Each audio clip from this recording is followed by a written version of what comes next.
Hi, Morgan here for Onefinity, and it's been a weird couple of months.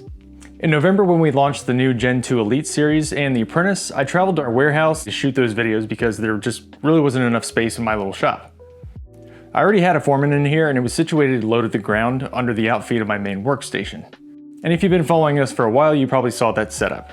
And it worked for me for a long time. I spent a few years building out my shop to make the most of the space, and it was a great solution to be able to have a full 4x4 machine in such a small area. But when I finished shooting those videos in our warehouse and I saw just how good the machines looked in that environment, I decided it was time to redo my shop and really show off these machines in all their glory. Instead of being low to the ground tucked away under a bench, I wanted to have my Foreman on its purpose-built stand and be more of the focal point of the shop. And that was no small task. It was pretty much a complete overhaul in here. So that's what we're going to be talking about today, laying out a small shop to get the most out of your space with the CNC in mind. I'll show you how I originally laid out my shop and why, and how this new layout's going to be even better for my needs moving forward. And if, like me, you have limited space and you're not even sure if you can get a CNC in your shop, you probably can. You just got to get a little creative. Anyway, I ordered the new machine and went about redesigning the layout around here. While I waited for it to arrive, I began taking apart, well, everything. It's wild how it took me years to build out the shop the way that I wanted it and how quickly it tore down. First order of business was to disassemble the Pro Foreman I had under the bench and get it out of here so I'd had room to work. So much of the functionality of this space was centered around this workstation, so taking it apart would mean a lot of my tools went with it. I had a job site style table saw built into it that I modified and fabricated my own fence and rail system, which was attached to it. So taking that off meant my table saw pretty much was no good anymore. Also built into the workstation was my router table, so that would also need to be replaced. Next up, I had my benchtop joiner built into the side of the workstation with infeed and outfeed extensions, and using the side of the workstation as its fence. And underneath that was my planer facing the opposite direction so that the pass-through went under the joiner, minimizing the amount of floor space that those tools took up. When I originally started designing my shop a few years ago, I was really intentional about how I would utilize the vertical space. When you consider vertical space, that magical third dimension, you'll find that you have a lot more space than you thought. Some tools can be stacked to preserve floor space and often give you a better workflow. For instance, the way the joiner and planer were situated in relation to each other was ideal because when the material comes off the joiner, you're already right where you need to be to feed it into the planer. And when it comes off the planer, I'm right at the table saw, which is right where I need to be to continue milling. All the tools in your shop are going to break down into two categories, which I call actively operated and passively operated. Actively operated means you're there using your hands executing a process, either handling the wood on a stationary tool or operating a tool on a stationary workpiece, like a table saw, router, joiner, bandsaw, stuff like that. And the other category, passively operated, means that at a certain point the tool takes over. For example, a planer or a drum sander. You're actively feeding the material, but once those rollers engage and grab the wood, you let go and the tool takes over. And same deal with the CNC. After securing material down and installing bits, you hit go and the tool takes over. And passively operated tools are where you have the most space-saving opportunity. I don't mind my CNC being low to the ground because I really only need to be up close and personal with it for a few minutes at a time. Changing bits, loading and unloading material. That's it. Okay, let's talk dust collection. Something I did in here that I think is a great solution for any small shop is instead of having one big dust collector with piping and hoses going to every tool in the shop, I have several small dust extractors and vacuums dedicated to only 2 tools each. And there's a few advantages to that, the first being noise. Big dust collectors can get super loud, and if you're in a small shop or a garage that's attached to your home, that can be annoying for the people inside and limit the time of day you're able to work. When you think about it, you've really only got 2 hands, hopefully.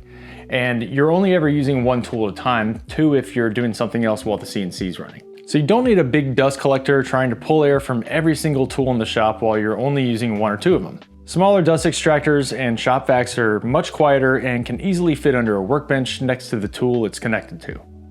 Anyway, like I said, while I was working on all this, my new machine was in transit. Usually when Onefinity sends me something, it's not treated the same way as like a customer order. It's just a shipment. But this time I wanted the full customer experience, getting the tracking updates and the confirmation emails and all that, because I wanted to show you guys what it actually looks like when you order from Onefinity. Right away, a summary of your order and estimated shipping date is emailed to you. If anything changes between placing your order and it shipping out, updates are provided. Okay, back to the shop. I continued dismantling things, bringing stuff to storage or discarding them. I realized there was so much stuff in here that I was hanging on to that I just didn't actually need. So if your shop is feeling a little cramped, take some time to go through everything. Either give it away or throw it away. Trust me, you'll feel so much better. With a lot of my tools decommissioned, I had to figure out how to get some new tools just to finish the project. Enter Stage Right, our friends and partners at Harvey. These are some of the best tools in the biz, and honestly, I didn't think I'd ever actually own tools this nice. And when it comes right down to it, nicer, more powerful, more accurate tools are gonna make all the work that I do better and faster. And because these are big boy tools, they got delivered on pallets and had greater power requirements, neither of which I was prepared for. I don't have a pallet jack, but I do have a faulty brain and a winch, and after bringing some electricians in and executing some of the sketchiest maneuvers you've ever seen, I got all the tools in the shop, assembled, powered, and working. I know all this may seem like a weird flex. I promise it's not. Maybe a little. But all this to say, no matter the size of the shop, you can have a really nice shop with really nice tools and a CNC. It's just a matter of planning and prioritization. At this point, my new CNC was on the truck, out for delivery.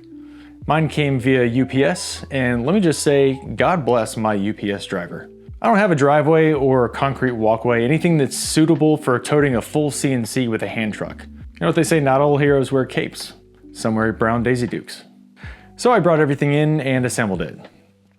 And if you've gotten this far into the video and you were expecting some assembly instruction, I regret to inform you that that's just not what we're doing here today.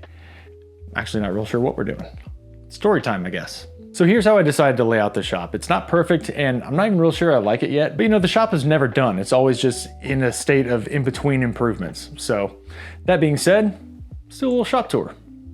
So when we walk in the front door here, I have a little office space that I partitioned off to keep my computers and other non-woodworking related stuff separate from the dust.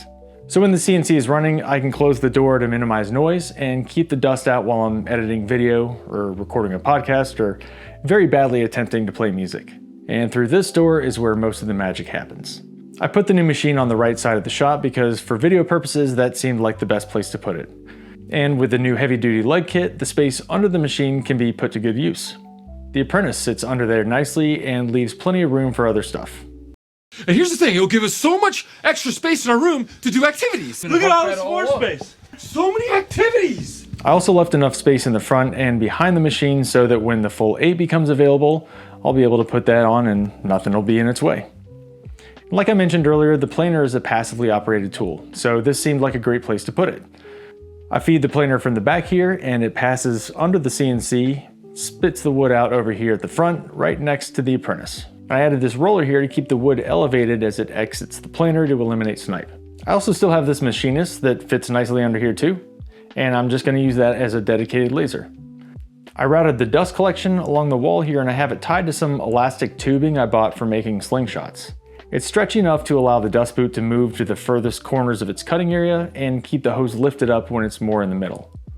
Also, there's a decent amount of space from the floor to the bottom side of the stand to store sheet goods. To the left of the machine, that's where I place my new bandsaw, leaving a comfortable walkway in between.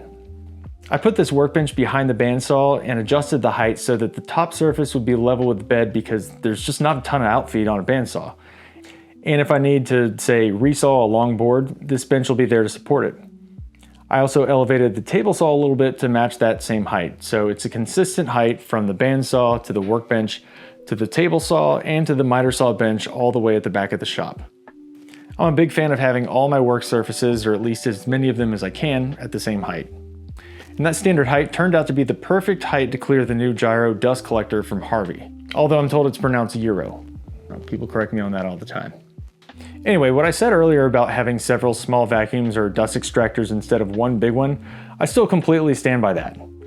I'm using the Euro for only certain tools that I've always had trouble controlling dust with, and I don't have running for an extended period of time. The table saw, bandsaw, router, and planer. For the CNC, which can be running for anywhere from just a few minutes to 12, 13, 14 hours, I prefer to use something much quieter. The shop vac does a great job collecting dust, and it's much better for my eardrums and my sanity. Behind the CNC, I actually had a decent amount of floor space left over, so I put this adjustable height table here. I still gotta beef this thing up to make it more rigid, but I wanted to show you how cool it is to have an adjustable height table in the shop. This one's on locking casters. It's electric and programmable, so I can store a few specific height presets in it. If I'm tiling something on the CNC, I can hit one button and it'll match the exact height of my wasteboard to support the overhanging material. If I'm cutting something long on the table saw and I need outfeed support, I just roll it over there, hit one button, and I've got a safe outfeed surface. These leg kits are great, highly recommended. As far as the shop layout goes, I guess there's not really a ton more to say about it. Whatever the size and shape of your shop is, just make sure that you leave yourself enough room not to just be able to walk around it comfortably, but walk around it comfortably while carrying material. And other than that, just keep in mind what your needs are when laying out your shop. Mine is set up for creating CNC content. I'm not in here doing production, batching out a bunch of stuff, so I don't need to keep a ton of material or consumables on hand, and my storage needs are pretty low. But suppose you have a side hustle or you're starting a small business. You may need more storage for materials or a shipping station for finished goods and less space for computers and instruments and monkey butlers and mannequin heads. All that to say, whatever your needs and goals are, a CNC is going to be the best tool to help you get there. So make room for it. You'll be glad you did. I really hope that you found this helpful, or at least found part of it helpful. If you did, please subscribe to the channel, like the video, leave us a comment, all that fun YouTube stuff. Thank you so much for watching. Y'all be good.